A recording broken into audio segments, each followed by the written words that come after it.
think we'll make a start. Obviously, some people might be joining late.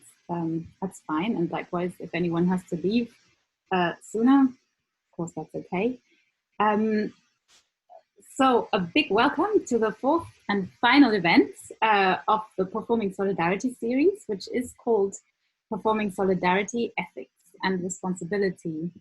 My name is Stefanie Sachsenmaier. I'm Senior Lecturer in Theatre Arts at Middlesex University in London. And I've co-organized this series together with Noyale Colin, who is Senior Lecturer in Dance at the University of Winchester. And Noyale is unfortunately unable to be with us today as she's on compassionate leave. And I'd like to give a really warm welcome to our contributors. These are Ellie Harrison, Jamila Johnson-Small, Freddie Opoku Ade, and Ruth Taylor. And we were also supposed to have Chris Bolton with us today, but he regrettably also had to cancel his participation last minute. But we still have a wonderful panel of artists and activists here with us today. And before we begin properly, I would also like to acknowledge and thank the Live Art Development Agency in London, which hosted the first part of this series while we could still gather in buildings physically together. That was in the autumn. And then also importantly, Middlesex University and the University of Winchester for funding these events. And now also a quick disclaimer about this online gathering. This event is being recorded and will be disseminated. So I'd like to ask everyone to just adjust your contribution according to your own preferences. As a general rule, please, as we've probably all learned by now, please mute yourself when you're not speaking. And if your internet connection allows it, and if you agree to it, please consider leaving your video on, as it's just generally really nice to see a face when you're presenting or talking. But absolutely no problem if you prefer not to do this, and you might have a child on your lap, or I don't know what, although that's fine too. So yeah. The chat is open for comments and questions. However, it would be really great to keep the focus on those who speak where possible. It's absolutely fine to post questions or comments in there, but it's sometimes quite tricky, at least I find, to have two parallel conversations going on. So in the spirit of sharing and gathering, I know it's clunky through this online platform, but we hope to just actually be able to find a way to speak together. The structure will be that each invited contributor will present a little bit about their work and introduce their work in relation also to the topic. And then it's very much about opening the space for conversation. So yeah, once that happens, please also just try to unmute yourself. I will keep an eye on the chat, but if you prefer not to speak in person, then please do post your question and I'll read it out. But otherwise, just unmute your mic and we will figure out a way to talk together, I'm sure. Now, to provide a little bit of context, this series was conceived to bring together artists and activists to consider the ways in which solidarity can be exercised. And we chose the title Performing Solidarity in order to question the ways in which solidarity can be enacted and performed, both in the arts as well as in the wider civic sector. And the gatherings were curated and shaped with the following questions in mind. What forms of solidarity are practiced in and through performance, and what social justice arguments do they make? What connections can be identified between various solidarity practices in performance in view of creative methods and modes of civic action? And then also, can performance practice perhaps offer specific models for organizing solidarity to wider civil society, and vice versa? And very briefly, it seems that the notion of solidarity has found increased currency in recent weeks. We see it in so many written correspondences, especially in relation to the Black Lives Matter movement, with individuals and organizations stating their solidarity. We see it in protests, of course, on the street, despite the threats of the current pandemic. But there's also a call to do more than expressing solidarity in public statements or correspondences, as we see with many institutions being called out for hypocrisy and tokenism. And it seems that a deep look at ethics and action in view of taking responsibility is called for and long overdue. And then lastly, what I thought to at least open up at this point of the event is that also to acknowledge that during this time marked by the crisis due to the COVID-19 pandemic, the arts, and in particular the performing arts, are in a very, very precarious situation. So I'd also like to add to the discussion today the question of what are the challenges and needs in the contemporary performance sector that is concerned perhaps with exercising solidarity. Okay, so this is the moment where I give over to our first contributor, and we will start with Ellie Harrison, who is an artist and activist who has been living in Glasgow since 2008, and her work seeks to make visible the connections between social, environmental, and economic injustices in our world and to actively address them. And she will talk much more about her work now. Over to you, Ellie. Thank you, Steffi. I'm just going to share my screen, so let's hope this works. Can you see that? So thank you very much for inviting me today. As Steffi said, I'm an artist, I'm an activist. I've been living in Glasgow since 2008. And recently, surprisingly for myself, I wrote a book, this book, The Glasgow Effect, A Tale of Class, Capitalism and Carbon Footprint. And this book was inspired by a rather controversial performance that I did in 2016 called The Glasgow Effect, for which I refused to leave Glasgow city limits or use any vehicles except my bike for a whole calendar year. So the book itself goes way beyond looking at that single project.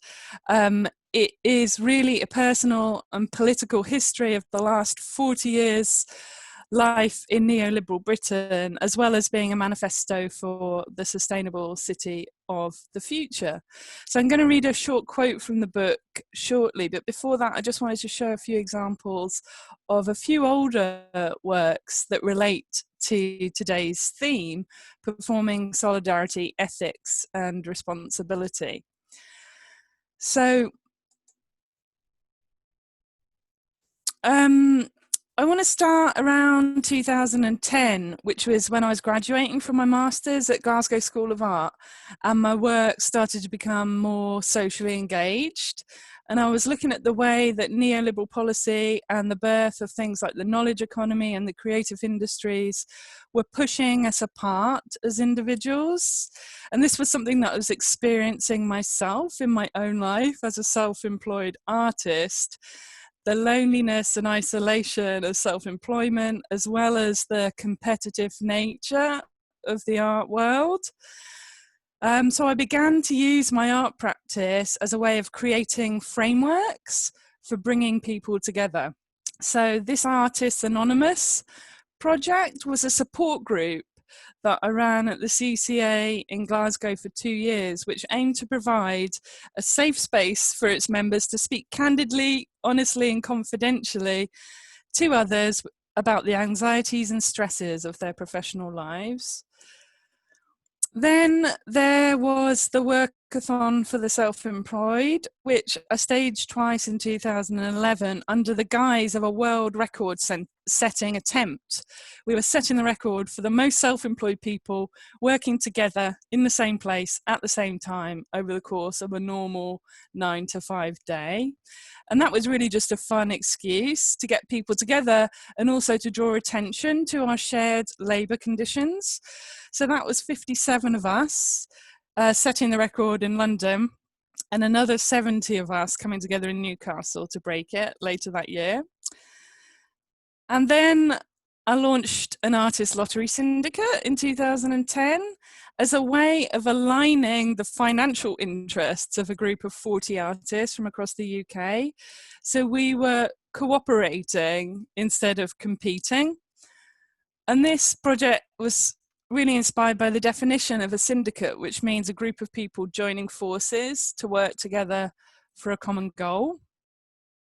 And at the end of the year, the 40 artists who were involved in the syndicate collectively decided to invest our winnings in a lifelong project called the Artist Bond.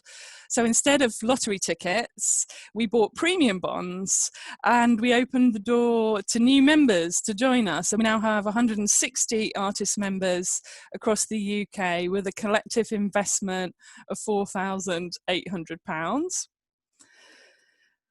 So I just want to focus a little bit on the theme of ethics and responsibility. And I guess one of the central motivating forces for all my work over the last 10 years has been the urgency of tackling climate change. And one reason why I began organising these sorts of event or action-based projects was to reduce the material impact of my practice on the world. And that was a decision that I described in this factually correct, if not slightly tongue-in-cheek, environmental policy that I launched on my website in 2010. But when faced with the urgency of the climate crisis, it became clear to me that art was never going to be enough. We need direct political action to transform the dysfunctional systems which are preventing us from living more sustainable lives. And the root cause of which I began to identify as the privatisation of all of our key carbon-intensive services and infrastructure that took place back in the 80s and 90s, which in the case of our public transport network has led to an unnecessarily complicated and ridiculously expensive service, which puts people off using the trains. So in 2009, I launched the Bring Back British Rail campaign to popularise the idea of bringing the railways back into public ownership. And I've been running the campaign ever since then and have had this sort of split personality of artist and activist as a result. And the art side of my practice has got quite a bit darker as a result. So I write in my book about this split personality. With the art came some interesting ethical problems. Did making socially engaged work about any political issue ultimately always end up serving the ego of the artist more than it empowered the participants or affected any meaningful social change? In our current art world, that felt like an irreconcilable contradiction. The only way I could deal with it was to separate off my activism from my art and to persist in a sort of Jekyll and Hyde manner as good cop, bad cop, where the activist proposed solutions and was optimistic about the possibility of social change, and the artist asked questions and was pessimistic about humanity's capacity for altruism and misanthrope. So that's a quote from the book, and these slides that popped up while I was reading that are from a 2013 piece called The Other Forecast, where I highlight the many accelerating and converging crises that are resulting from capitalism's growth fetish. Our lifestyles are becoming totally unsustainable, and we really need to stop. So that is exactly what I decided to do in 2016 for the Glasgow Effect project, to think global and act local, as the famous Scottish thinker Patrick Gesses so wisely once said. Except that in naming the project the Glasgow Effect, it was clear that that wasn't my only agenda. This is a phrase, a very provocative phrase, which comes from the field of population health, which refers to Glasgow's mysteriously poor health outcomes compared to similar post-industrial cities in England, such as Liverpool and Manchester. And as a phrase, it stands in stark contrast to the Glasgow Miracle, a phrase which is so much more common in the art world to refer to Glasgow's supposed renaissance as a global capital of culture. So when I launched this project online in January 16, it caused a huge social media shitstorm. This is a shot from the Facebook event page that reached more than 1 million people around the world, with thousands and thousands of people posting up very angry comments. I'd always dreamt about mobilizing the whole city, but I never imagined I would do it like this. And for me, it put a whole new spin on the term solidarity.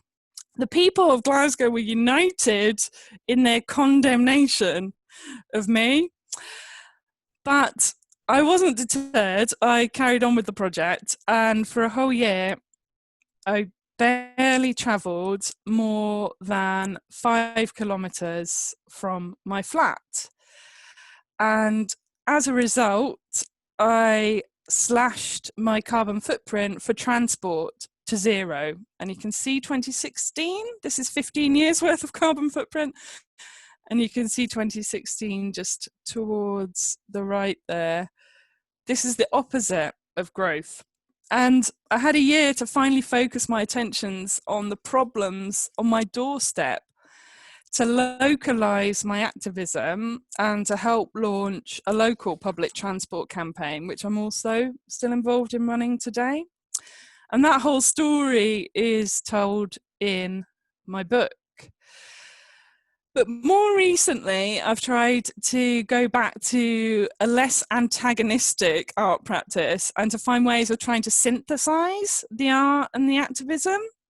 So my most recent piece, which I launched at Manchester Art Gallery last September, is a musical which retells the history of public transport policy and makes the case for re-regulating our buses. So that's all that I'm going to share, and I'll hand over to the next person. Thank you very much, Ellie. So we'll have each contributor talk a little bit first, and then open the discussion. So if you have particular questions or comments for Ellie, absolutely either post them or just hold them for now. We're going to hear next from Jamila Johnson-Small, who is a London-born and based artist and who works as last year's Interesting Negro. So Jamila, over to you. Hi, good afternoon. I'm just going to read to you for a little while, and also time myself whilst doing this.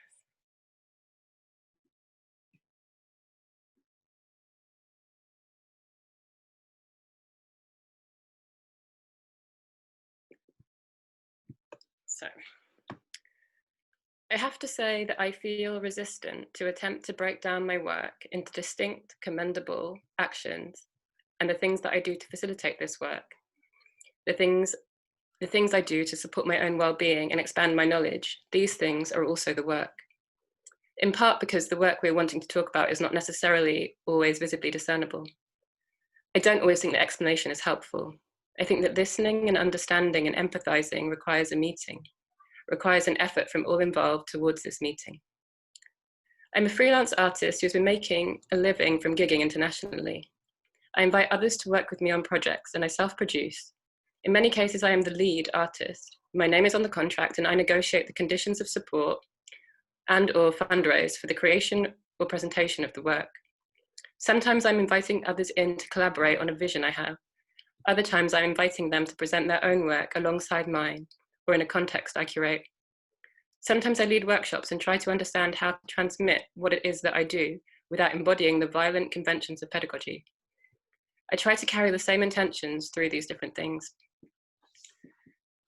As a choreographer, I'm interested in finding strategies that allow different practices from contributing artists to exist together, simultaneously oriented towards my vision for the work without forcing a commonality or homogeneity of method or aesthetic. The performance that I make is staked in liveness, is whatever unfolds and unravels through placing my body in a context created through these various contributions, in front of or amongst a public. The movement of power and spectacle in this situation of live performance is something I focus on and work to redistribute between audience, sound, physical environment, within and around the moments of performance. I'm interested in the myriad worlds of meaning that can be opened up when people encounter performance, fracturing or making increasingly dense the space-time that we are sharing, without revealing or exposing that meaning. Connection and isolation simultaneously, celebrating presence as well as drifting off, distraction, tangents, journeying. I'm interested in situations of non-dominance, multiple voices and how they intersect, clash, align, and open up possibilities. I make note of this because I looked up the definition of solidarity, as the Delhi, and it was unity or agreement of feeling or action, especially among individuals with a common interest, mutual support within a group. I'm precisely interested in the different choices we all make, the different positions we arrive with, and the different postures we take up, in the ways we can continue moving, conversation, or sharing space when we do not agree. I'm interested in dissonance, in shifting understandings of what it means to be together in a time when there are no good models and so much dislocation. I feel like we don't speak enough about our complicity, don't share enough of our failures or internal conflicts, the contradictory positions that we might occupy, the fact that we are all, as my friend said the other day, a hot mess. I think that acknowledging and discussing these things can help to find a way to move through towards doing things differently. I guess this is often referred to as staying with the trouble. I can say that being Black carries responsibility. I looked this word up also. The state or fact of having a duty to deal with something was one of the definitions. I can say that that something is anti-Blackness. I can say that there is responsibility here that we, Black people, people who are not white, get to know from young. I can say that being socialized as female carries responsibility. I can say that these responsibilities have at times created a level of self-control within me that is almost suffocating, that is self-erasing, levels of self-consciousness that have meant I have no idea what I'm actually feeling or needing, but an acute sense of what others might be feeling or needing, read expecting, from me.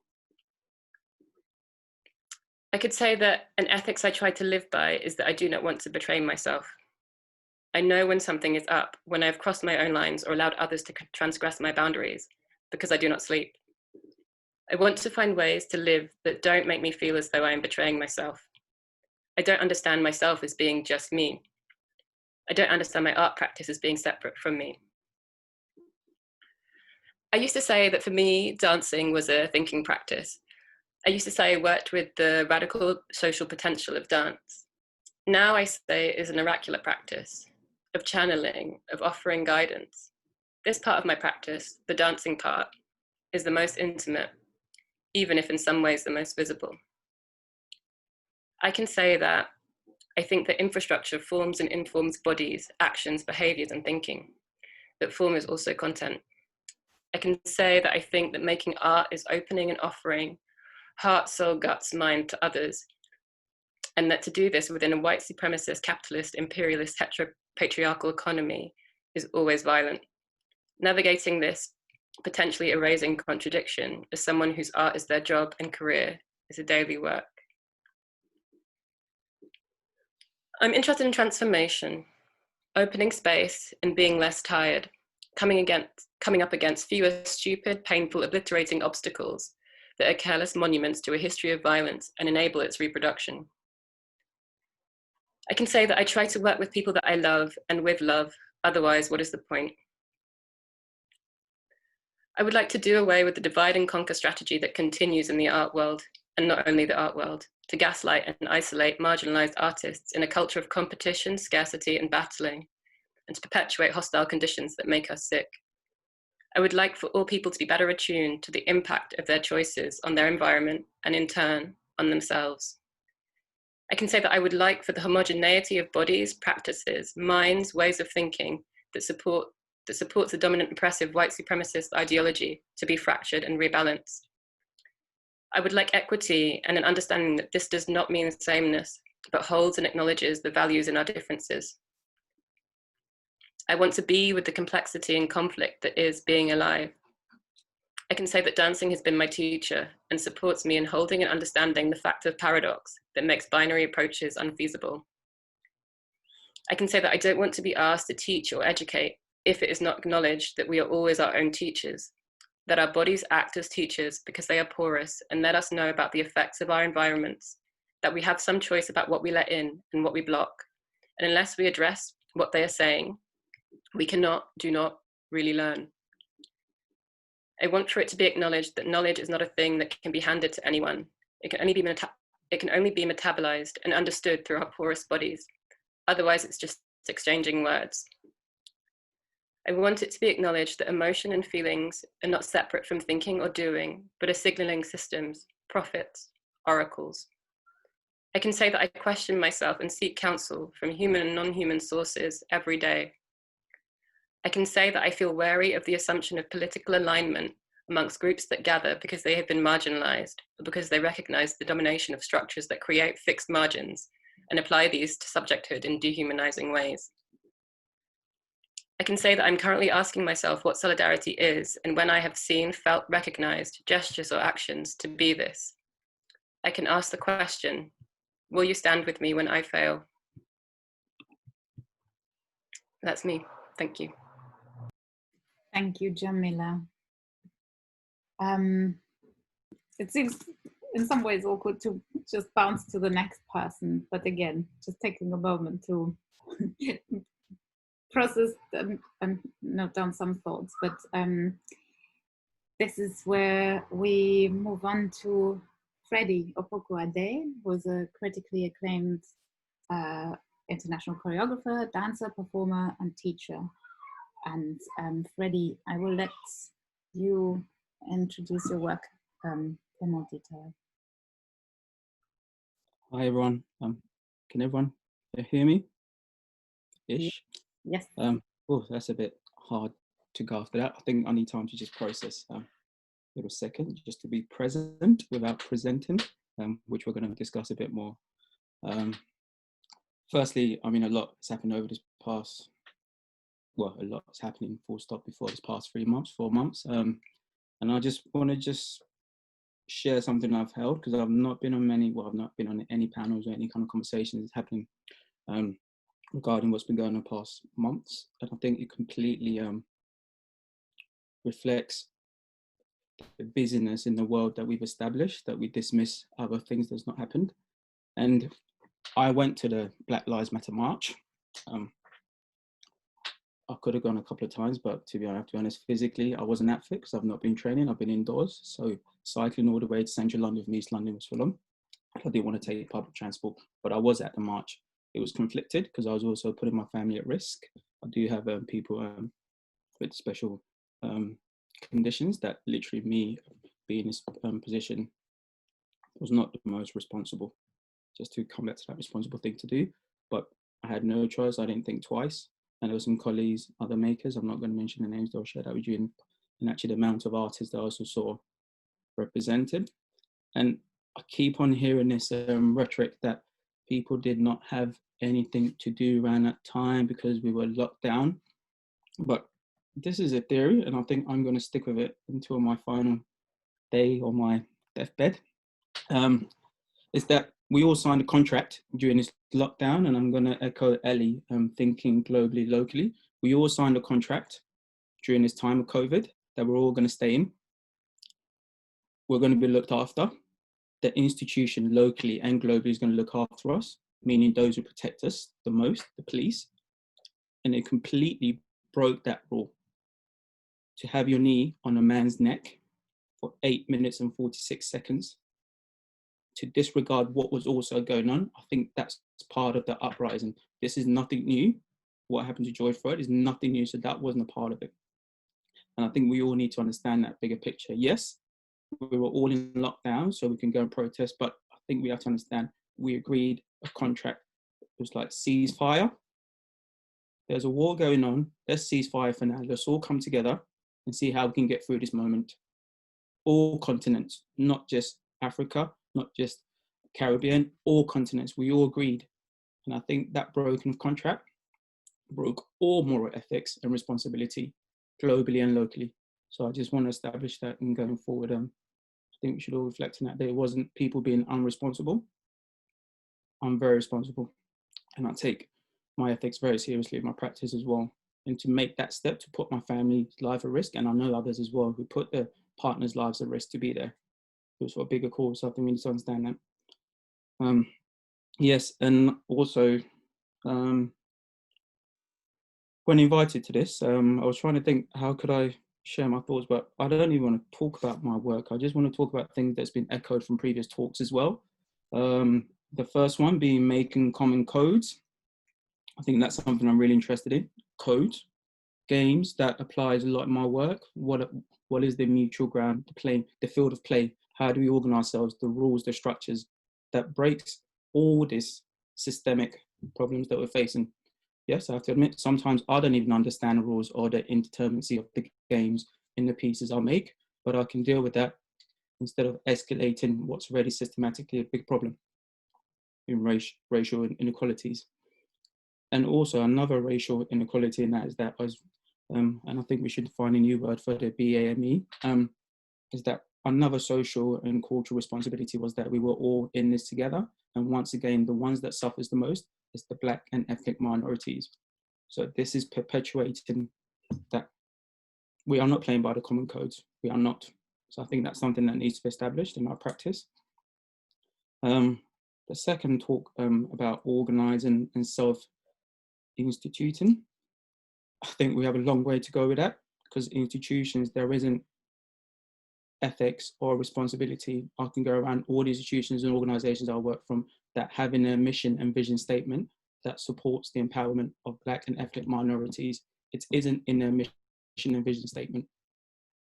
And last summer, I was in Italy for this festival. If you ever get to go and be motion in Bassano di Grappa, and there was one academic dramaturg who mentioned that if you're, actually this was about ethics and responsibility, if it's not in your vision and mission, it doesn't exist. It should be in your vision and your mission statement. And that's something we really need to question. So talking about institutions, and as we know, not many Black artists or practitioners have that institution structure. There isn't. There's always working to try and build some kind of structures. Thirdly, Dissensus and Compromise. That I don't think there is any time to compromise now. We know what it took for this uproar to happen. The compromise has been done. As a Black artist, I've sat in room and listened, tried to maintain and being assertive, not aggressive. Look, listened, but nothing still gets done.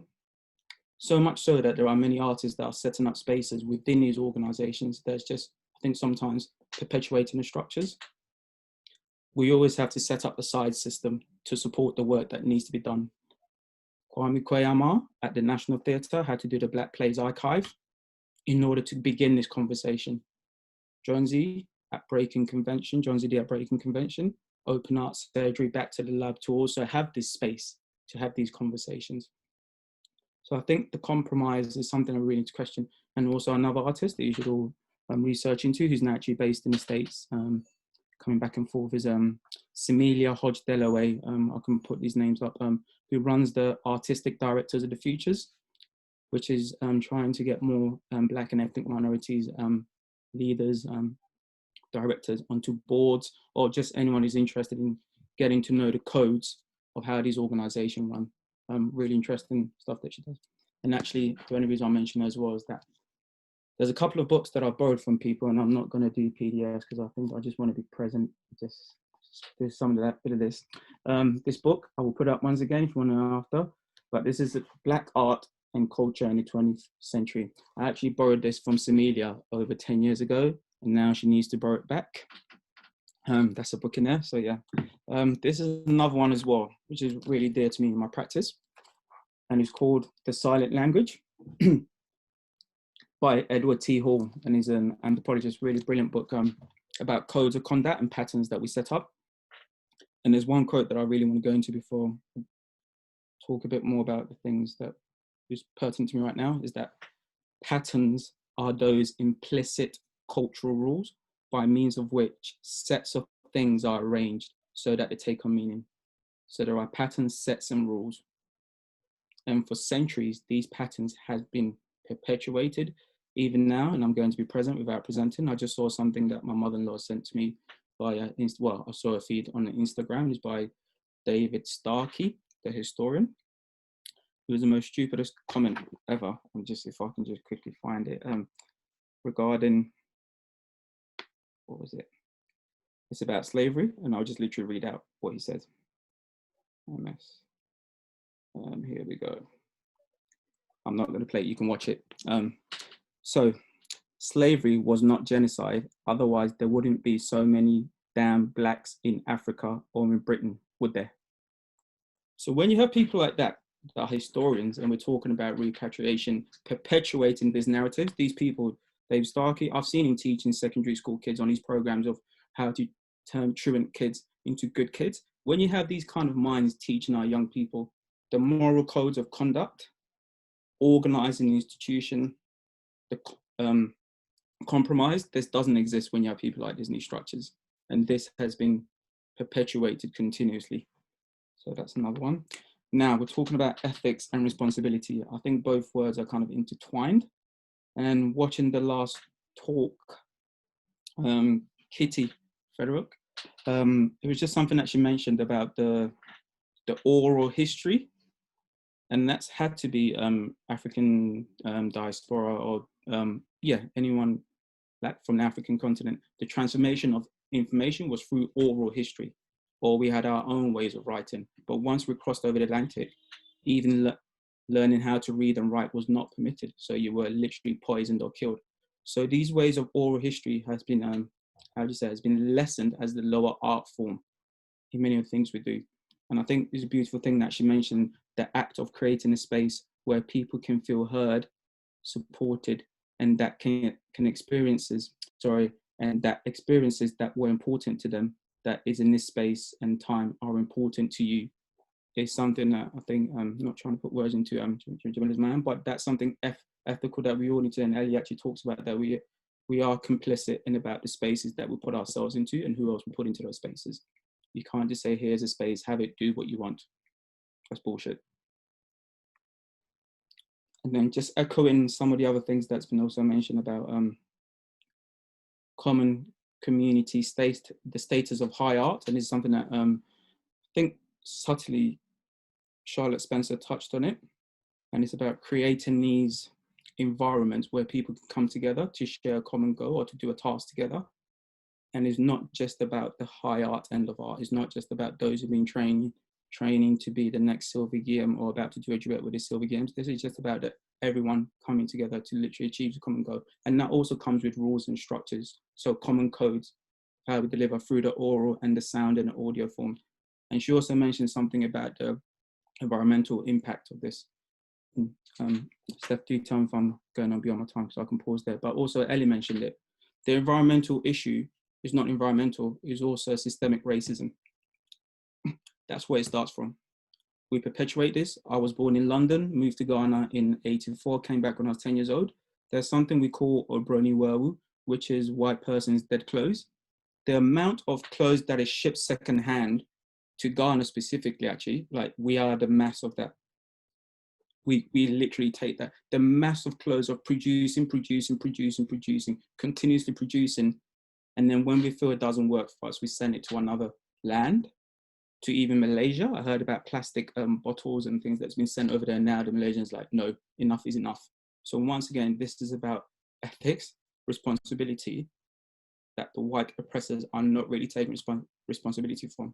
Because I'm pretty sure that if we say you cannot send your stuff over anymore, and this also comes with colonialism and the rules and conducts that's been structured since then, so you can bring this clothing without any sense of argument or refusal. And I think these countries are starting to step back to literally go, no, you've produced this match clothing. Yes, it probably helped the economy, but right now this is not helping the environment. And this is the only time when really the West starts to take action, when they can feel the effects of this. And that's something we really need to take up. So we really need to reflect on that actually, if we are going to save the environment, it starts with systemic racism globally. Jali Delalouise, trauma, it was just something we was talking about with the immigration and that structure as well. When we enter these spaces, you have to know I come with traumatic experiences, whether it's implicit or explicit. We are all complicit in this negotiation of how we're going to move forward from here. So how do we begin conversation when you walk into a space? I don't think it's about, this is how much we have for you, this is what you have to do, get the work done. It's about how are we going to work together to create this common community to move together. And especially right now, we really have to think that way, because right now we can't travel that far. So globally, thinking globally local is something that's also been talked about. And David Judd, who used to be the former director of the BAC, talks about it in his long blog, if you ever get Time for Change, which he talks about working with local artists, community-based work. This is something we also have to echo in our practice as well. We cannot just disregard, this is who we're going to bring into work with you because they have the expertise. I think it's also about working with people in the room, and that will take time. It's not, and actually we've had time to know that things that really sips into our consciousness is about having that time and space, because we cannot go anywhere. We just need to sit there and see it continuously and take it in, not get distracted. So creating those spaces for those dialogues. And then finally, this is where I'm going to focus a bit of my conversation to, is the return beat, which Olu Tayo talked about. And it's about this idea, and in most African, it is a continent, even though it once also a country as well, of many nations, or cities, you would say. There's this idea of the return beat, and that is that the rhythm repeats itself, and then it develops, it gets louder, or it breaks the linearity of what we are listening to. And something it talks about as well, which we should listen to if you get a chance, because it's a long talk, the whole of it, the last one, so I don't want to go too much.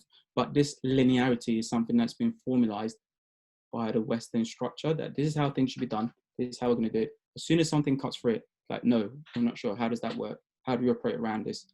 And for me, is to understand how we always return back to the beginning, and where did this come from? And he also talks about this idea of the masculinity, and the feminine and the masculine energy, and the masculine is more the linear, and the femininity is more the kind of breaking of the order, the structure, and that is the womb. I mean, the language of the mother nation, African mother, then the beginning of it all is in that innateness of us. So the idea of being present without presenting is about also returning back to the beginning. And this is what I really wanted to do with some of the artists that have already spoken regarding these themes. I think we need to continuously echo what artists are saying, question it, interrogate, sit down, and come back again and do the same thing until we have a common ethics and responsibility to move forward as makers. And that's something that I hold my hands up. I'm really trying to interrogate for my own practice as well moving forward. That's me. Thank you very much, Freddie. Again, I feel like it's hard to just have one after the other. I might change that next time, but here we are. We're going to move on to our last speaker, who is Ruth Taylor, and she is the Learning and Communications Lead for the Common Cause Foundation, and that's an organization that works to rebalance the values that we see in society. So Ruth, and Freddie, if you mute yourself, and Ruth, if you unmute yourself, over to you. Thank you. Thank you, Steffi. Yeah, hi everyone. It's really great to be with you all this afternoon. I'd like to also extend my thanks to Steffi for inviting me along to participate today. I'm going to give you a kind of quick tour of some of my work at the Common Cause Foundation. But as Steffi said, we're a not-for-profit based in the UK, and we work specifically on what we call rebalancing our shared cultural values. But I'm going to start with a confession. So I myself am not an artist. I wish I was, but I'm not.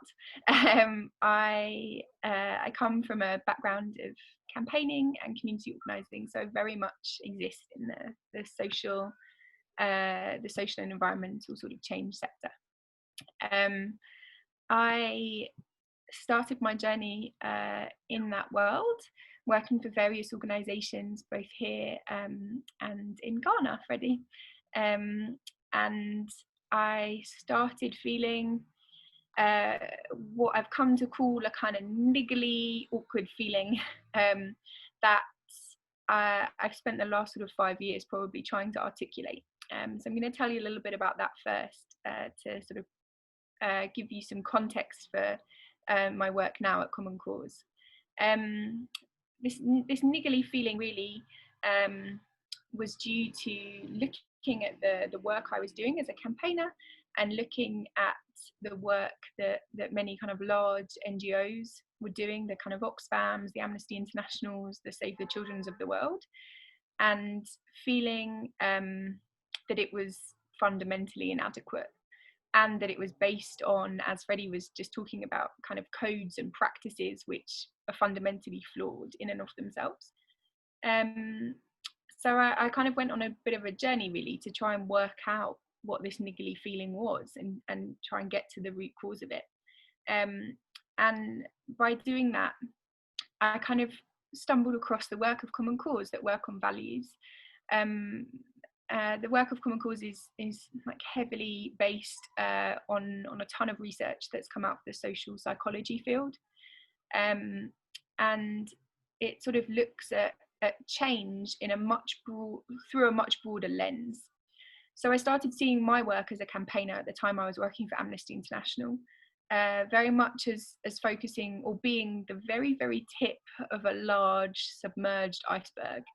And that, you know, I was looking at very obvious injustices, which are injustices, there's no doubt. People being detained unlawfully, or, you know, situations of huge inequality, etc. And often my work was about campaigning to bring about kind of one singular policy change. And quite often I'd be kind of arguing with other campaigners at Amnesty about how my issue needed more funding, and that was kind of at the expense of their issue. And I started realizing that that is just not the way that we're going to create a world that is based on solidarity. So I became hugely frustrated with this really short-term way of working and thinking. And as I was unpacking this, I sort of pivoted probably my career, and I've ended up working for Common Cause. So CCF, how I talk about them when I'm feeling lazy, as I said, is based on a lot of work that's come out of social psychology, which looks at values. And we kind of recognize values as being like key motivators. So the key motivations that make us act in certain ways or hold certain attitudes or certain beliefs. And I ended up here because I think fundamentally it's a value shift that we need in society to be able to not just stick plasters over some of the most obvious injustices in our world, but to really root out the key structures and systems that are in place that keep proliferating the same problems over and over and over again in different ways. So I'm going to share my screen with you. If technology is going to be on my side.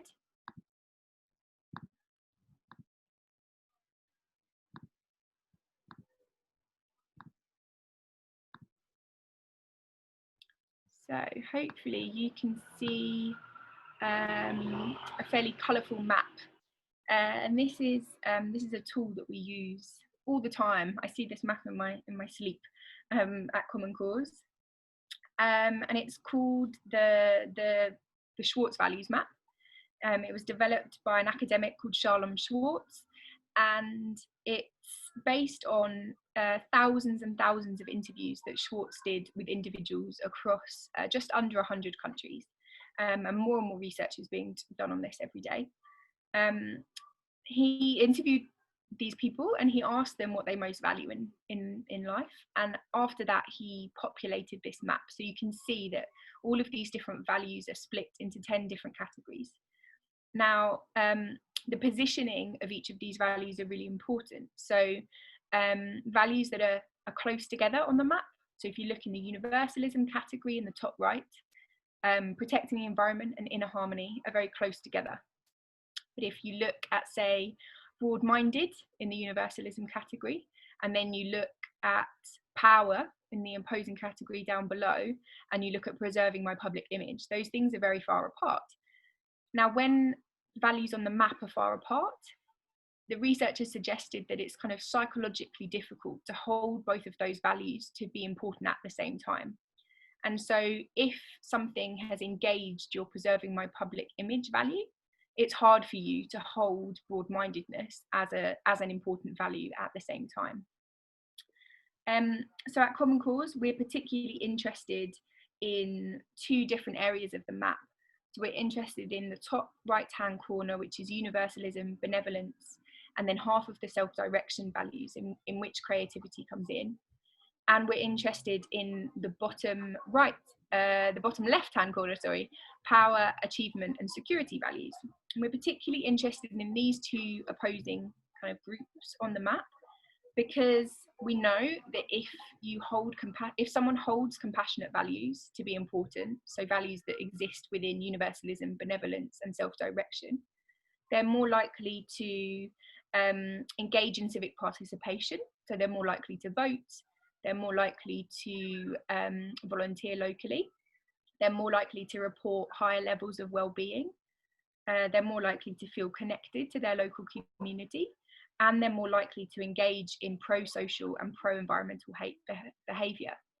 But we also know that if you hold power values, power or achievement values in the self-interested segment of the map to be important, it kind of acts like a seesaw. So the more that your power or achievement values are engaged in any given day, the less likely you are to hold those compassionate values. And what Common Cause is about, I guess, is thinking, if you think about the world we live in and the messaging that you receive on a day-to-day basis, you can see quite quickly, I think, how much of that is about wealth or about your influence or your power. We're constantly receiving messages telling us we need to be more successful, more intelligent, etc. And what that does is that engage those values in us over and over and over again, and subsequently strengthens those values, which in turn that kind of weakens our compassionate values, which we know are needed for us to act and think in such a way as to make our world a more equal, sustainable place. So at Common Cause, we work with, I'm going to stop sharing this now. At Common Cause, we work to try to rebalance the values that we see across society. So we work with NGOs, we work with government departments, we work with arts and cultural organisations, we do a lot of work with museums, to think about how they can play a role in this rebalance, because they obviously have big public audiences. And for us, this is all about creating the preconditions that are needed for solidarity movements across the world to be successful. So I'm going to stop there, but I can talk more about the ways that we work with those organisations to help them to adopt a values-led approach to be more considerate in terms of the messaging that they use, so that we can try to build a world which is going to be more successful at eradicating some of the injustice that we see. Thank you. Thank you very much, Ruth. And thank you to all contributors who shared and raised a lot of thoughts. So this is the time. I mean, Freddie in some ways already created connections. Also, this was Freddie. I think I'll just explain again that you accessed the documentation of the previous event. So you were referring to a lot of speakers. Some who are gathered here might not have seen that or been to that, but it's absolutely available.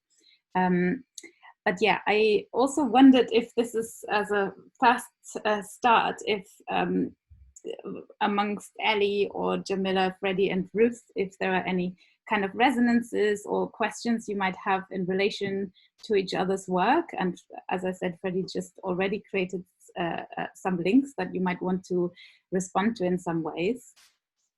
So I don't know if anyone's up for any further comments. And otherwise, this is also the time where absolutely fine to anyone to just raise their hand, unmute themselves, and questions or comments. Ellie, yes.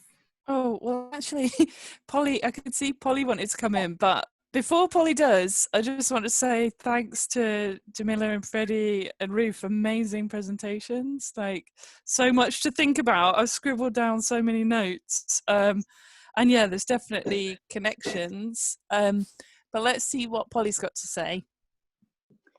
Thanks, Ellie. I've been living in North Liverpool. I'm here in Penny Lane, and this city has so much to do in terms of redressing balances.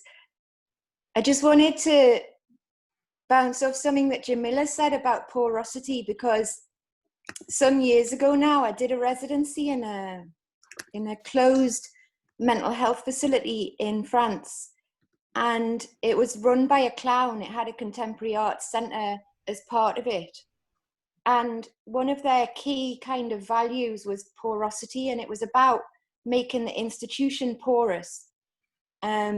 So in the arts centre, which was part of the building of the closed mental hospital, one of the rules was that everybody who walked into that arts centre was on first name basis, public, staff, patients, all taking part in workshops. There was no like titles, there was no surnames. It was all very much kind of about leveling in the way people addressed each other to take the status out of the situation. I think it's really important. And the other point, just from something Freddie said, was that I've got an autoimmune thing, so I've had to be shielding. I've got I'm on kidney dialysis, so one of the things about in and out of hospital was really important. Like at the beginning of COVID, there was a lot of fear. And the most sense that I've got out of a random book I found in Manchester once was a Ghanaian understanding of my illness, which related to the 23 senses that I think a tribe in Ghana understood, rather than the 5 external senses that we understand. And I just think in terms of health, there is so much learning around like autoimmune rather than these big blanket pharmaceuticals. And so I just kind of bounced off those two things, because I do think that porosity in terms of our own beings and our environments also relates to what we should be doing instead of tarmac for wildflowers and stuff in the environment as well, which is something I'm doing a lot of in North Liverpool about the environment. And I do think that this learning across fields, which is like the Geddes kind of philosophy that Ellie works with, is really like, there's so much to be taken across these fields. And so the more kind of artist pollinators there are to kind of take these philosophies and messages that go back is great. And thanks for the talks, because it's really a brilliant combination of experiences.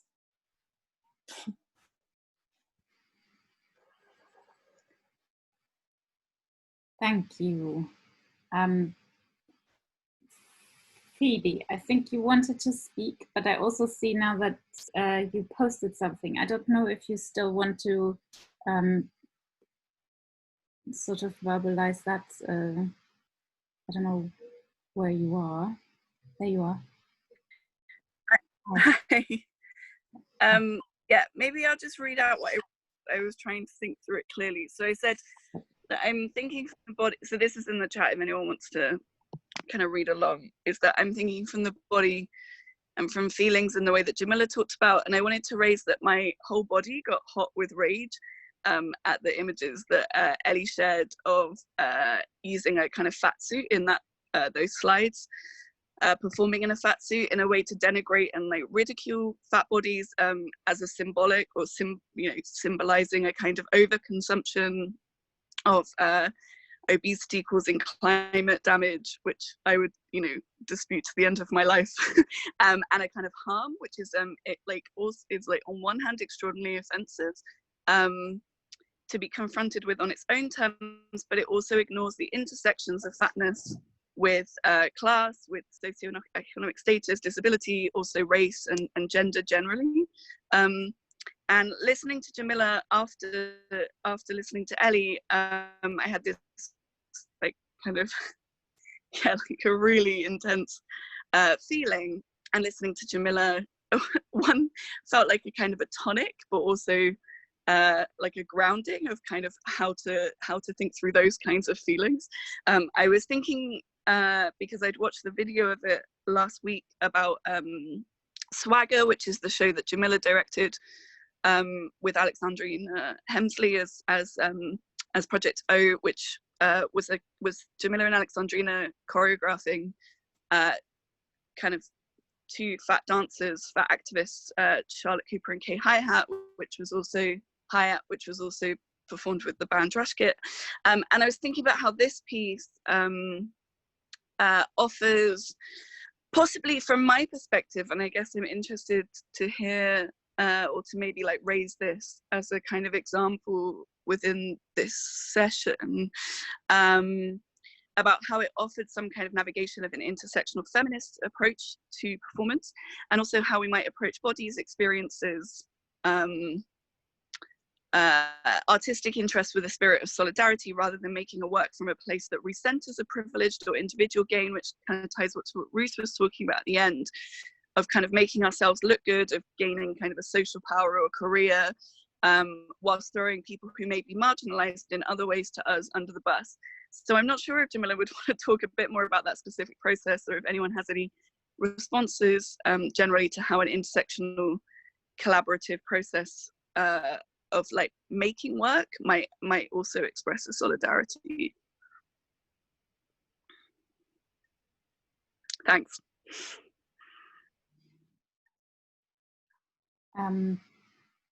I don't know, Jamila, if you do want to respond, and Ellie obviously as well, since me not right now. I'm a bit slow. I'll come in at some point. Ellie. Yeah, just to say thanks for the comment, and I totally take on board all of the criticism, and I have had my fair share of people attacking me for some of the work that I've made, so yeah, I've taken it all on board.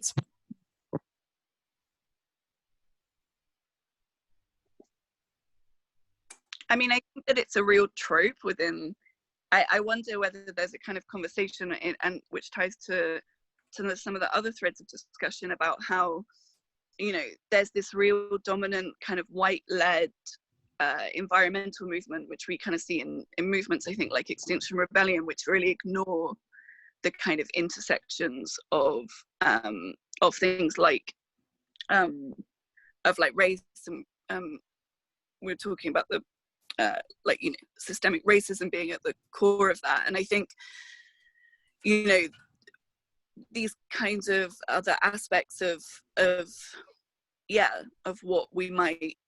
who we might damage in I don't know, I feel like the environmental movement has a specific issue, or like environmental work, and especially environmental artwork seems to always end up being either like, often, all the predominant stuff that I see often ends up being very, very, very white and quite classist.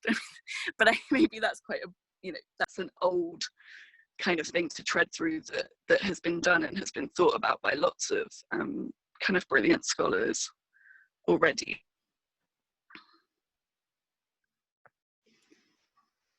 Thank you. Is there anyone else who would like to comment? You can also use this hand if you want to, because I can't see everyone. There's too many people in here. Yes, Paul. Can you hear me? Yes.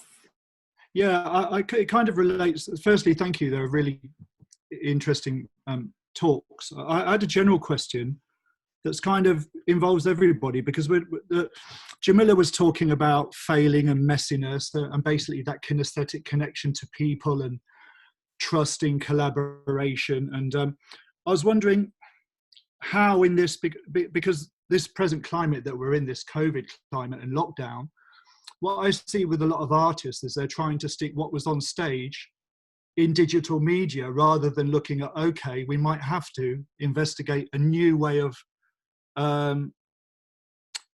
mediating that kinesthetic connection through the screen. And I was wondering how, for artists where that liveness and interaction with individuals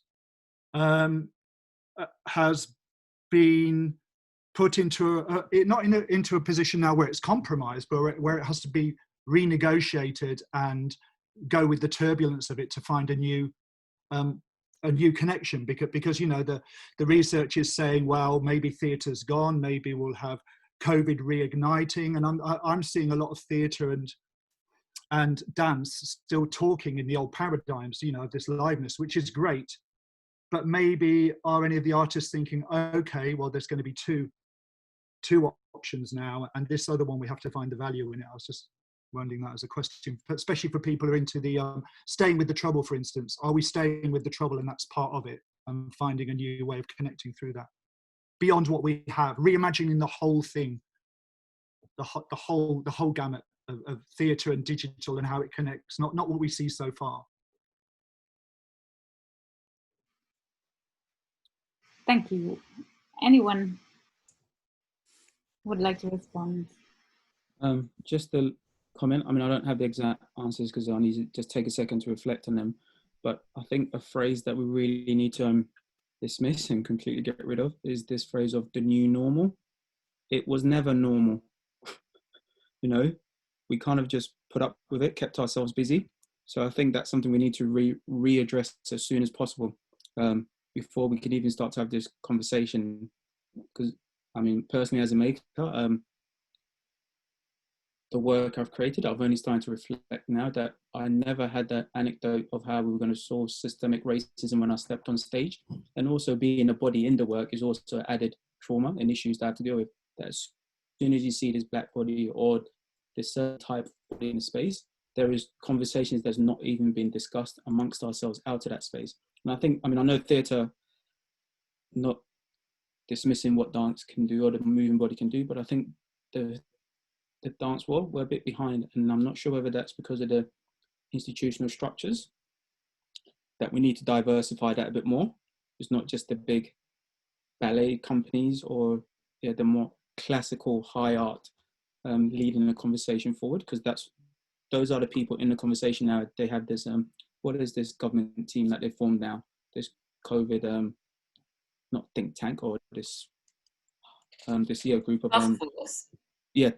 Task force, to try and save. And I mean, it's not that diverse. I'll let you guys go and research. I mean, I know there's two. Sorry, Fred, I was just looking at that today. They've got a thing called Culture Reset, and it's funded by, different. No, but when I looked at that, because I'm always looking at what's behind on the front line, and if you look at people making it work and Coexisting, look at their boards who are funding it. They're totally white, yet they're funding this front line of artists. And I think it's that looking deeper at where the fundings come from, especially in this time, that not just looking at at what's represented at the front. And that's where when you're talking about systemic, it's always looking behind those. And when I looked at people make it work and Coexisting today, you know, because I was looking into Culture Reset, it was worse than I was expecting. I was like, oh my goodness. I posted to see people's comments, the same as when I posted recently, you know, the National Arts Council with Elizabeth Murdoch on, and mostly white faces. This is where the systemic problem is, not on the front projects that they put to distract us. I just thought I'd say that, you know, because it's happening a lot at the moment, so we have to be wary of it. It's been happening a lot the whole time. Let's not pretend. Like, it's been happening the whole time. Like, representation, visibility, like, is a trap, is a lie, is not the whole story. Thank you. So we've got Antoinette. I read I'm going to read out your comment because your internet isn't strong enough. So it's a question for Ruth. And has social power got a specific definition on the map? And she says, I was surprised to see social power and social justice on opposite ends of the map. I've been thinking about or working on a version of solidarity where these things are close together. I view social power as power with others who might be friends, colleagues, co-performers, strangers. So Ruth, I don't know if you're happy to respond to this. Yeah, of course. That's a very good point. I'm going to try to share a document in the chat box, in a PDF document. So I didn't go into the full definitions, and hopefully that's sent. I didn't go into the full definitions of each of the values points, and completely agree that some of the wording of each values point isn't a very good kind of explanation of the definition that's given, and really I think that's just because the map itself has been translated into different languages and back again, etc., and so that could explain it. On the map itself, social power is defined as kind of control over and dominance. It's not power with. So that explains why it's kind of situated in that part of the map. But really, I think it's, when you're thinking about different values, it's much more about motivation. So we quite often use the example of so Simon Cowell, for example, could be, I always feel really bad for Simon Cowell because I slate him a lot to doing presentations on this.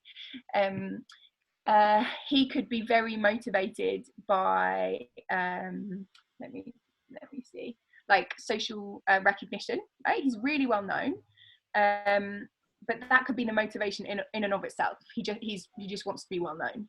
Whereas somebody like Mahatma Gandhi, also really, really well known, but the point, like the value isn't placed on social recognition in and of itself. That's, you know, the point was to be recognized, to be able to be leading a mass movement for change. So you have to think about what the value is as a motivation. And yeah, you can kind of, and I also get tripped up on that, because, you know, I value money in terms of like, I need to pay my rent and, you know, London's expensive and things like that. But my motivation isn't money in and of itself. It's money so that I can spend time with my family and things like that. So yeah, it's about trying to think about what the motivation is. Thank you. Ellie wanted to say something. Okay, I don't know what your surname is. But hello, yes, Elisabetta Del Ponte, hi everyone, thank you. Yes, I wanted to go back to a consideration by Paul and a kind of wide question, you know, where are we going in this time of lockdown, and yes, where are we going and how are we acting in this time of lockdown, and connected to what Phoebe said about the clown. I started my practice ages ago as a puppeteer and a clown. And I think there is an amazing strength in clowning that I think we should all, as artists, consider.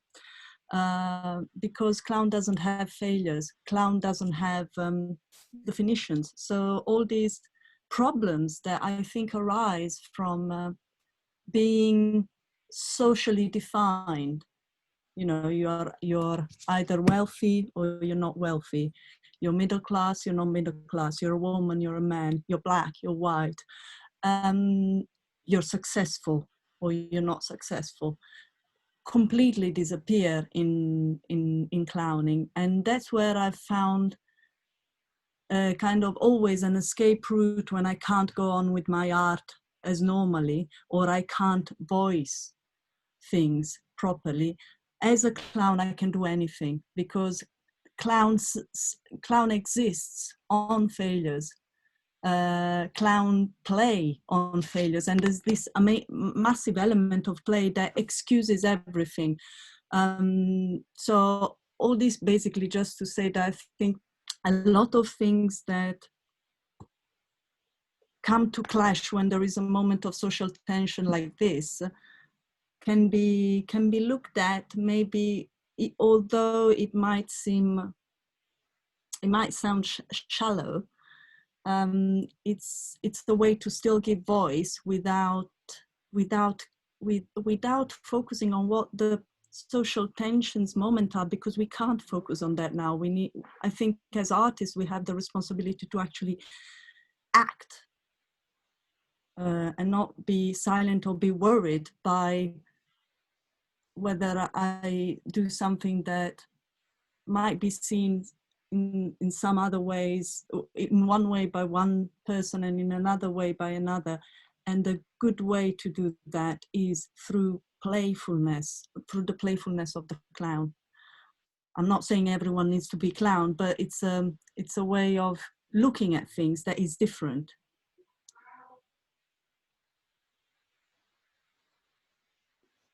Thank you. Well, there were something. Does anyone want to reply? Yes, Jamila. Maybe I would. I've been thinking about things a bit differently and wondering, like, actually, what if all artists just stopped making art for a while? What then? Because in many ways, like, making work is a coping mechanism. Like, it's how, like, performing really, like, is something that helps me process and get through things and hold weird things and then, like, get them out, release them. And I wonder what happens when we have to confront the fact that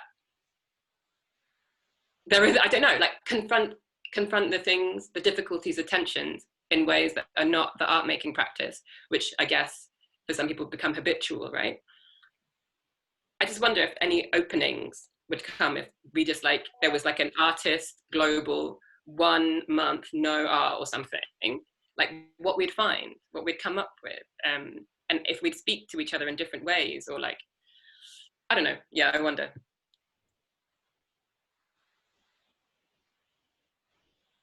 Thank you, Jamila. I mean, I actually had this thought as well, and especially also when, in some ways, yourself and Freddie chose not to literally sort of show any of the work you've done. So it's sort of taking up a different kind of, well, using this space, not not to share the art that was made, but a different kind of investment. And actually, I've been sorry to do this, but Angela Woodhouse, this reminds me of an email you sent me afterwards, after the last event, where you, I don't know if you still have that thought, but something around the role of art at the moment. And I don't know, I don't want to put you on the spot, but you're nodding. You want to maybe share this now? I mean, thank you, Steffi, and also thank you so much to the speakers today, because I think it's really, very important, and important to kind of, in a way, as Steffi's saying, you know, in a way it kind of readdresses what we are doing, what we are making, what's the point, what I feel like this is a moment when we really do have to address these fundamentals, as the speakers are kind of referring to, the question of systemic change, how we have to get to the undergrowth, and what, in a sense, you know, making work and making art is kind of so much on the back of racism, of discrimination, of kind of, as Freddie was talking about, code or systems that are not functioning in the way that they should for complete equality or solidarity, and all these kinds of questions. It kind of, I mean, as Jimmy is saying, well, what would happen if we just didn't make anything for a while? But in a sense, why, you know, what is, I think we all have to kind of address what are we trying to talk about. And in a sense, Paul was trying to refer to something about, well, how do we do the kind of post-COVID work or something? In a sense, it's kind of actually going beyond actually, well, in a way, it doesn't matter what the next work would be or anything. It's really about how do we come together in this moment and actually become a force for change. I mean, there is, you know, on the kind of more economic level, obviously there's going to be this march that's happening soon for the fact that the government have not stepped in and supported the arts and supported performance and all of that, something that we should all kind of address as well. But I don't know. I just, I suppose, and just on that other point that Paul was raising about, well, what is it?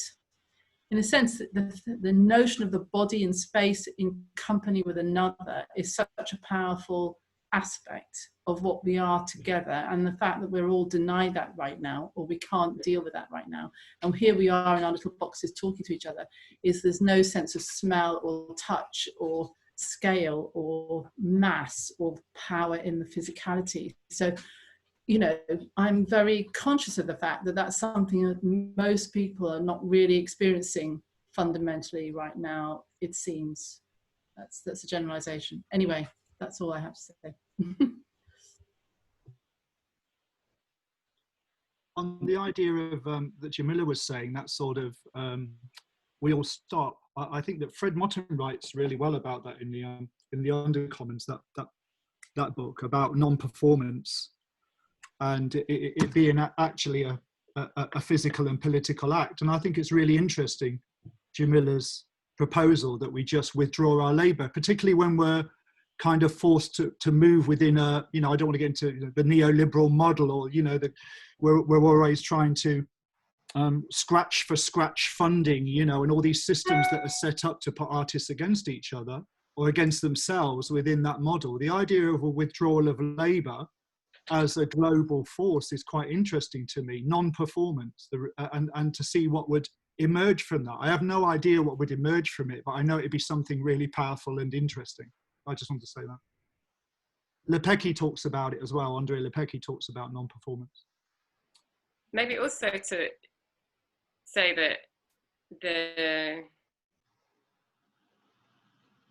it's a complicated thing to talk about, like not making art, because there are, I guess, many kinds of art, forms of art actions that are taken, art that is made that isn't recognized or validated as art by the powers that be, say.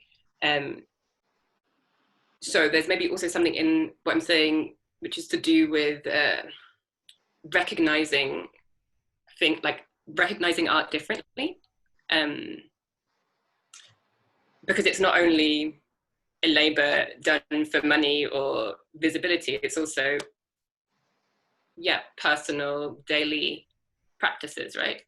Like it's, yeah. Just adding on to that and kind of reflecting on this idea of the clown. I totally agree and disagree at the same time, because they are the master of ceremonies in the circus, but at the same time, we have one clown over here and one across the Atlantic Ocean who have perpetuated things that have now become the establishment. So I'm not sure, maybe we need to act as better clowns. Maybe that's the techniques we need to develop to kind of make the work we want to make. So that's something just reflecting on that. And then also this idea about equity is just, I totally agree with Jamila and all this outcry for let's not make. I have not had, yes, that's probably my person. I have not had any desire to make or go out there, do a quarantine dance, I had this idea of this 2 meter distant idea, and I thought, I'm just gonna leave it there. Do you know why? Because I feel right now, we need a space to reflect. I was probably aware of this, but there are 70% of the creative sector that's freelancers and independent that completely did not, I would say a good 50% of that did not get any, they didn't get any furloughs, full stop, and didn't get any claims of money. How can we go back to making work when we have this systemic problem as well? We cannot. And I've got to say, it's great that all these organizations have come together to do this freelance task force, but we already knew about this problem before the COVID. That 70%, you don't get furloughed, you don't have time in lieu. Luckily I'm working in a university part-time permanent. And only started 2 years ago, and that was 18 years of my career. This is the first time I find out you get time in lieu. Like you get paid for taking a day to just breathe and sit down. You can take time off and do this, and I think that's something that we cannot. I totally agree with you, Jamila. I think right now, and I think if the whole creative sector actually did that, can you imagine all the programs that people did not watch on Netflix, the BBC, how society would really be in disarray? So we really fix up and look sharp. I think it would just completely shift our senses. yes, there might be a lot of, and actually we talk about this as well, that scientific, what are the scientific research behind what creativity on these things can do. Maybe we would definitely find out that a lot of trauma will be happening. Because I know a lot of people have got through this period through what they've seen on TV, you name it, talks, Zoom, all this technology.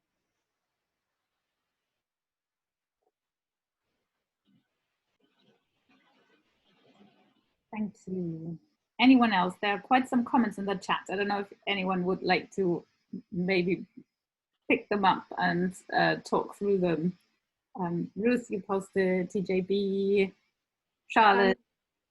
Oh, yeah, I could say something, but I think Jamila already sort of touched on it, so I'm sorry if I don't hope I'm not repeating, but just I suppose I was reflecting on the difference between the labour of making something and then the practice of doing something, and the kind of, yeah, sort of separating of art and life in that way. That, you know, for me there's been a massive grief in terms of what I've lost doing over lockdown as well, in terms of my personal practices and finding new ways to do those because they feel necessary to life or something, you know. So I suppose it's kind of the difference between the kind of political economy of art and then the way that we might practice it as individuals, you know. And I suppose that's maybe a distinction there in terms of that kind of withdrawal of labour.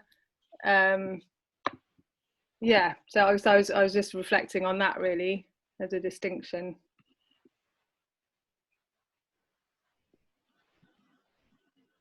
Can I add something onto the conversations around the role of art in this time?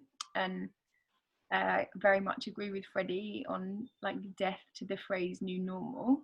But I do think there is this kind of feeling, and especially at the beginning of lockdown, that there's this sort of shuddering energy of kind of like what's going to happen.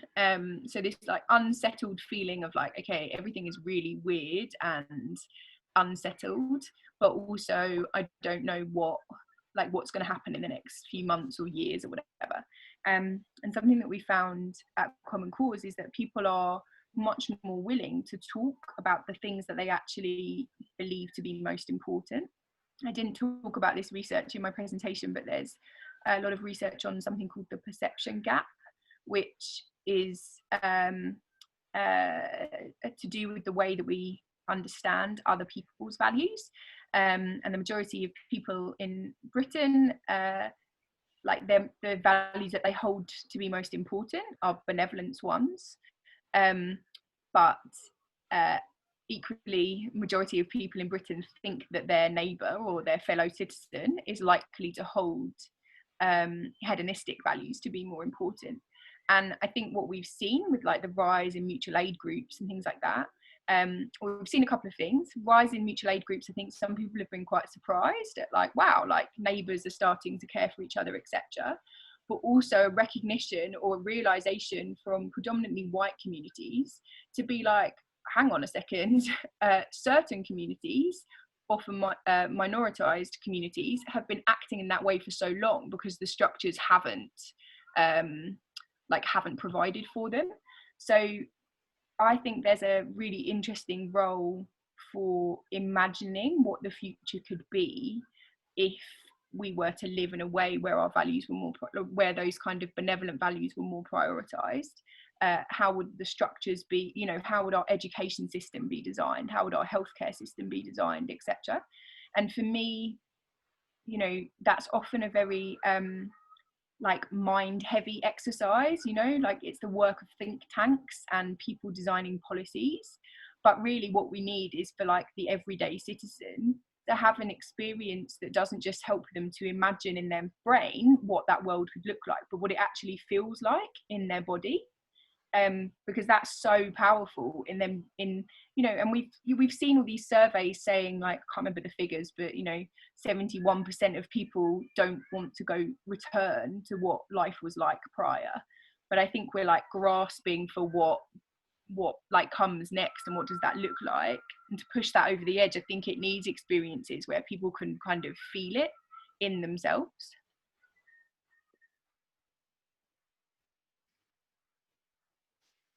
Thank you. Jenny had her hand up, but I think she might have left now. Jenny, are you there?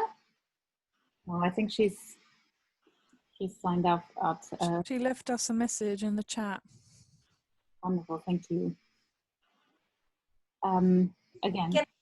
Can I say a comment? Yeah. Thank you very much. It's been wonderful hearing all the different views here.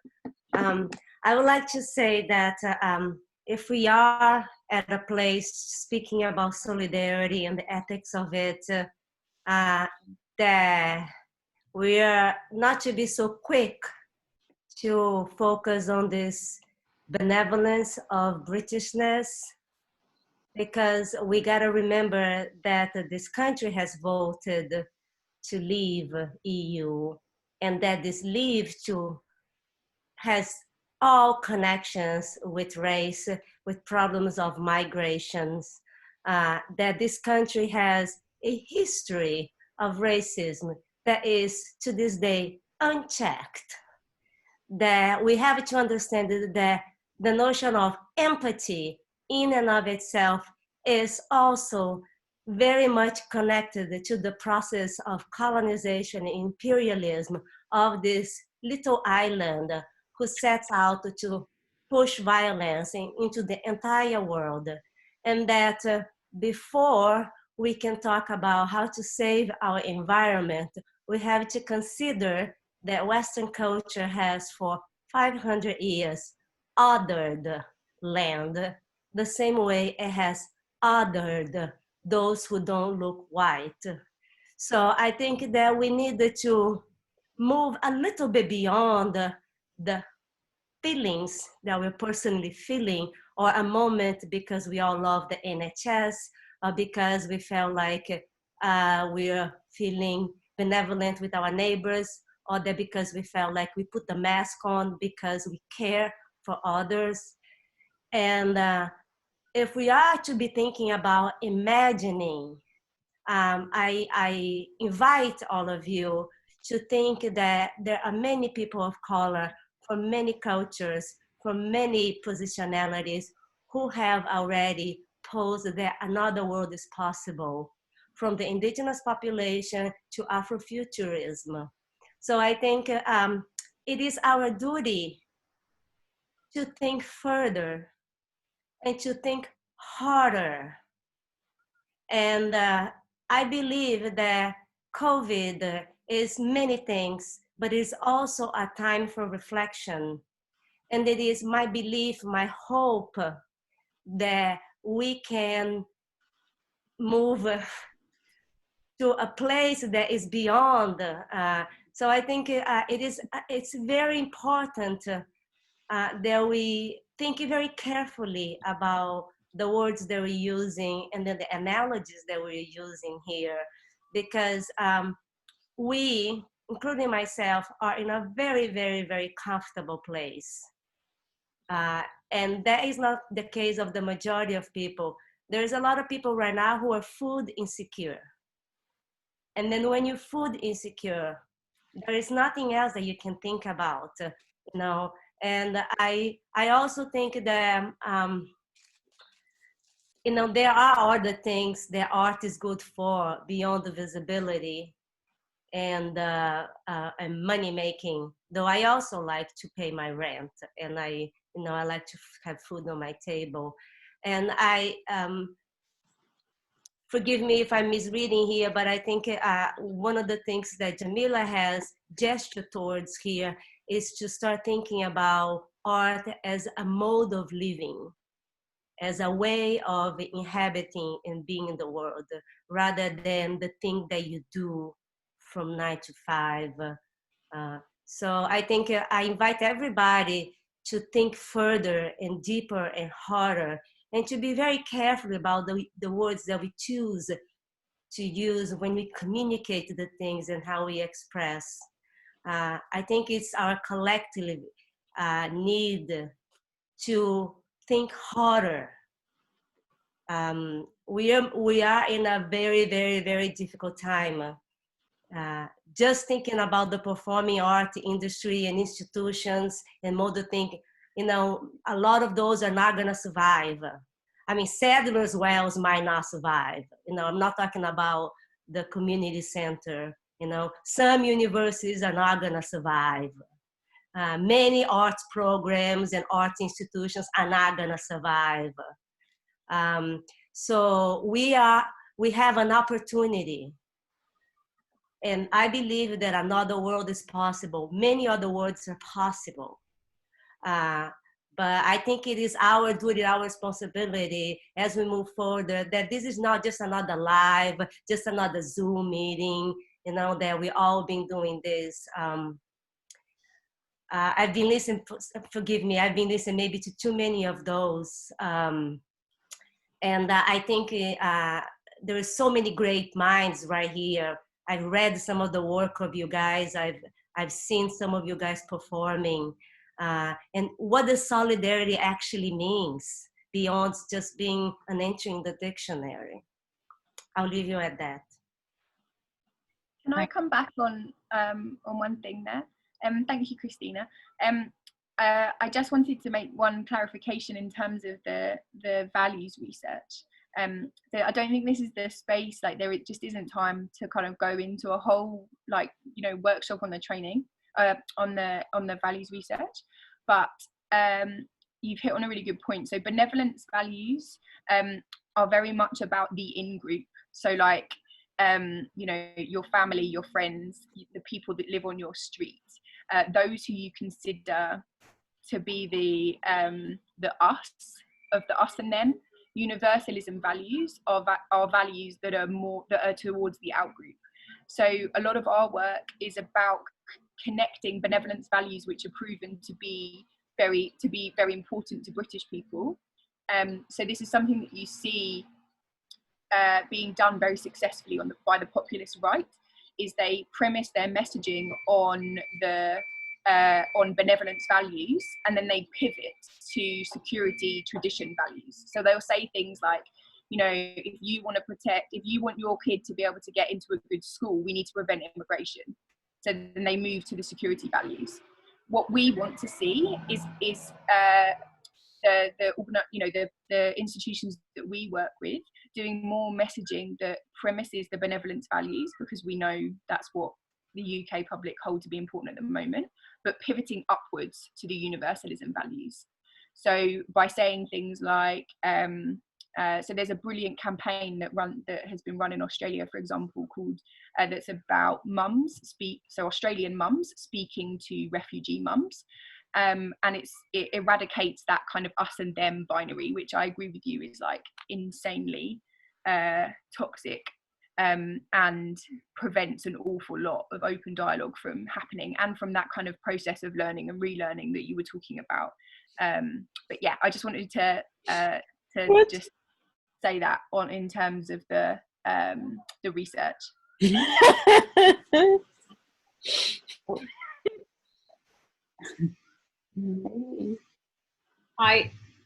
Well, let's see. Thank you for that, and Christina, thank you, and Ruth, thank you for your response to that. It brings me a little bit back to this idea of solidarity. Often we think of solidarity as thought of something that we have in common, but I mean, being conscious to raise a white male German philosopher, but Hans-Jörg Gadamer, he wrote very much about solidarity as also something that remains other to yourself. So it's also very much, and it reminds me of this time where we have, perhaps time is at least different. I'm not saying we have more time. I feel like less time for certain things, but you know, it's a different experience. But perhaps that is the opportunity to also think not only those people that we have an affinity with already through race, culture, whatever, shared interests, but what is there that maybe there is no connection yet, but to think of solidarity also as something that is bridging over and creating a link to someone that so far has remained quite other to oneself. So just putting that out there as a thought. I don't know who would be next. I haven't been able to keep up with the chat because it's very hard to read, but please, anyone, Ariadne, I just see your name pop up. Are you happy to speak, or is anyone happy to unmute and contribute? Because I see it's very lively there, what's being written. I just put my comment on the chat. If it's not clear, I could repeat it. I could rephrase it, but I think it's quite clear. Sure, thank you.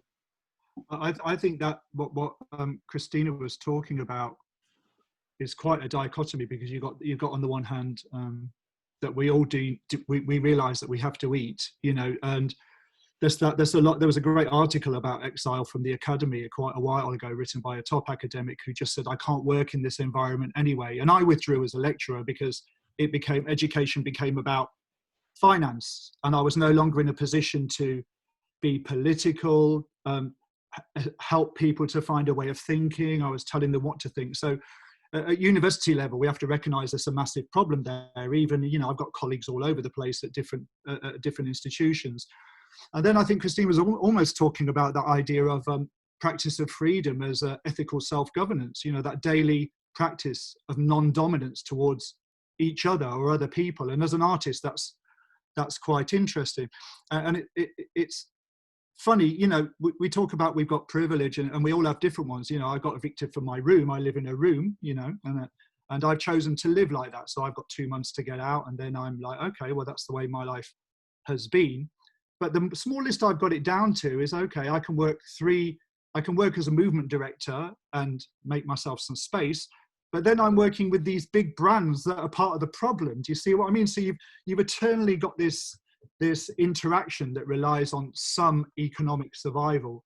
I mean, one of the examples from theatre before would have been, I guess, Berkoff wanting to make his own work and doing crap roles in a film, or these compromises we have to make. But I think she's talking about that act of ethical self-governance and recognizing. I stopped taking funding from the Arts Council or applying because I realized how compromising it was. It came with supervision, it came with mentors. Here's your mentor, whether you like it or not. It came with outputs that I didn't want to do. It stopped me researching. And so I was like, right, I have to find another way. The Arts Council, and then I looked at the back board of the Arts Council, and when Elizabeth Murdoch sat on the Arts Council, there was a big fuss, but they didn't listen to us. Now they want to listen to us. And I think we have to look at those boards who are running education, the boards that are running the Arts Council, the boards that are so-called philanthropy. Does philanthropy exist? And I think this deeper thinking about what we engage with, when I talk to artists, I'm always saying, who funds you? Do you know who the Arts Council grants went to this year? You're moaning you didn't get any. Did you look at who it went to? Do you think the big establishments will survive COVID? The Royals and the National and stuff like this. And I think these conversations are quite important because we all kind of partake in them or choose not to, to different degrees. Yeah, I just like to thank Christina, and I just want to pick up on a couple of things. Like, I think the redistribution means that perhaps we need not to be so worried if some of the big institutions fall over and not put the hierarchy in there around community centres and libraries and places that perhaps the redistribution needs to happen to, in terms of the neighbourhood building. I think Irvine Welsh was brilliant on that in a little speech he gave at Writing on the Wall. I think also what Schumacher said, this guy who was writing this book called Small is Beautiful, the year I was born, 73. Schumacher said that clever people and rich people are the trial, and that really, if we're going to have use our brains and our hands in the best ways, we have to do integrated human scale technology that's about simplifying. And as long as clever people keep making really clever charts that explain everything, it's not actually doing that. And I think we'll have to think around how we're using our brains and our hands. And I found Schumacher in a little film on the National Film Board Canada website really helpful for when I'm kind of thinking about the social environmental activism stuff. I just wanted to throw that in.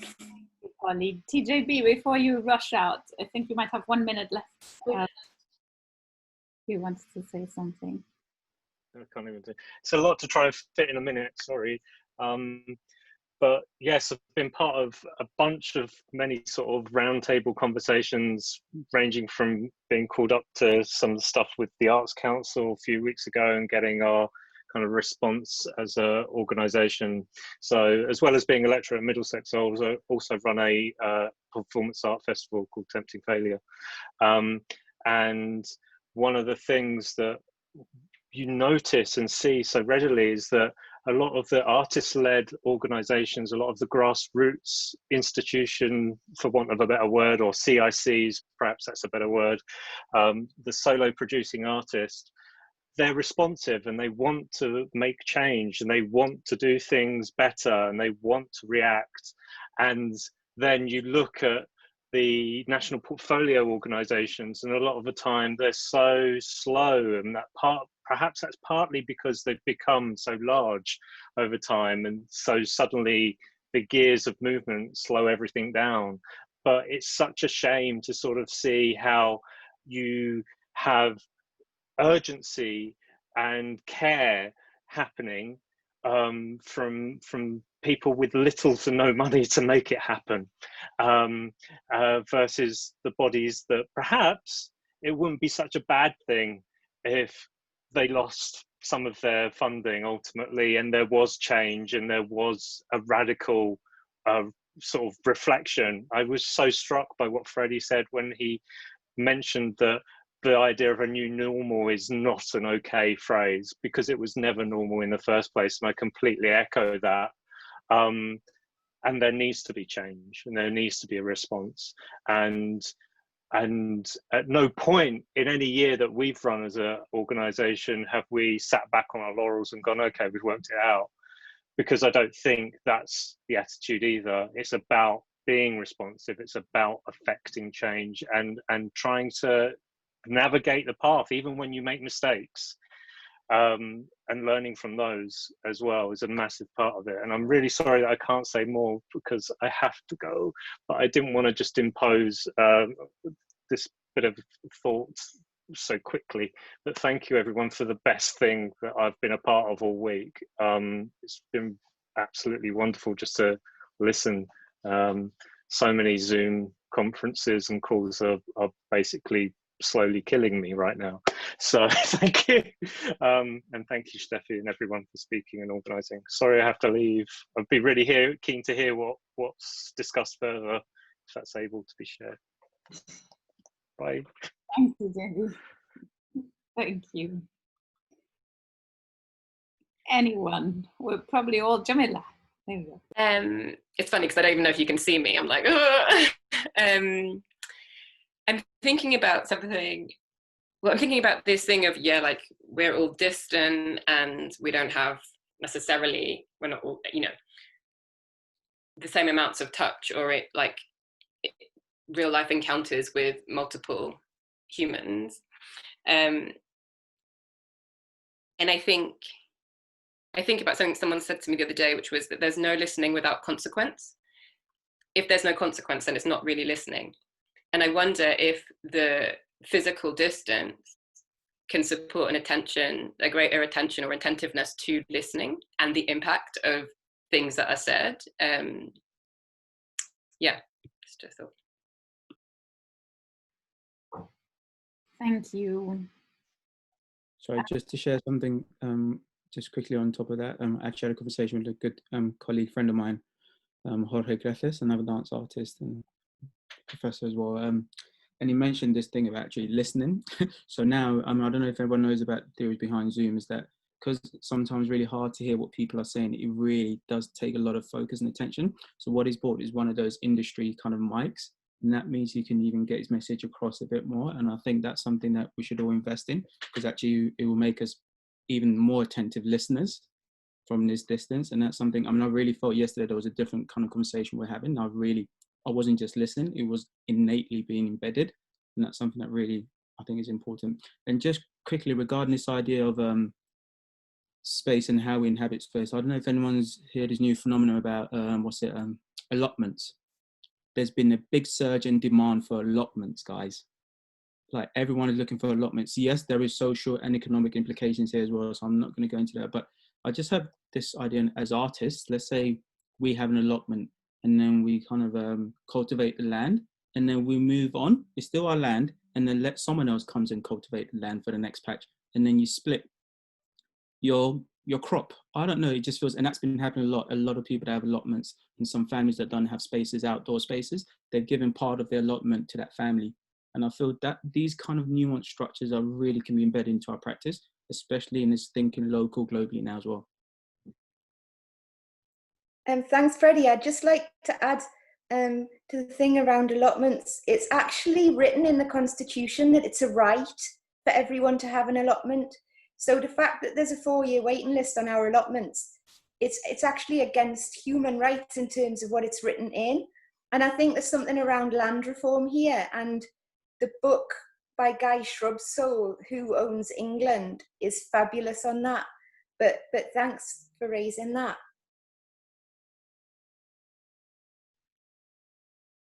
Wow.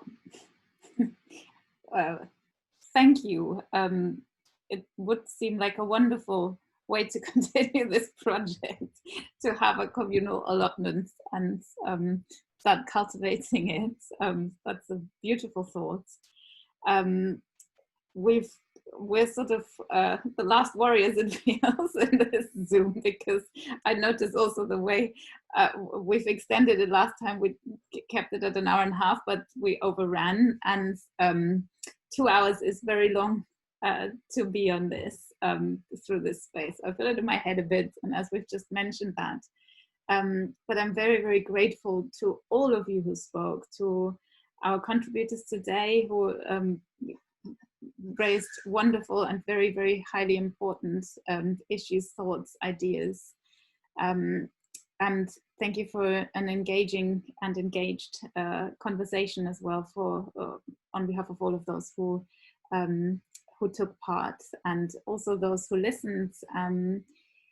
I will make this clip, this video available, and I will send it to everyone who took part now, in case you want to share further. And of course, absolutely, if there's any sort of feedback or ideas on how to take things forward, this is as much funding as we got from our institutions and several funding bids we tried. They are very hard to get, and I'm wondering if I'm going to give up now. So they didn't work out.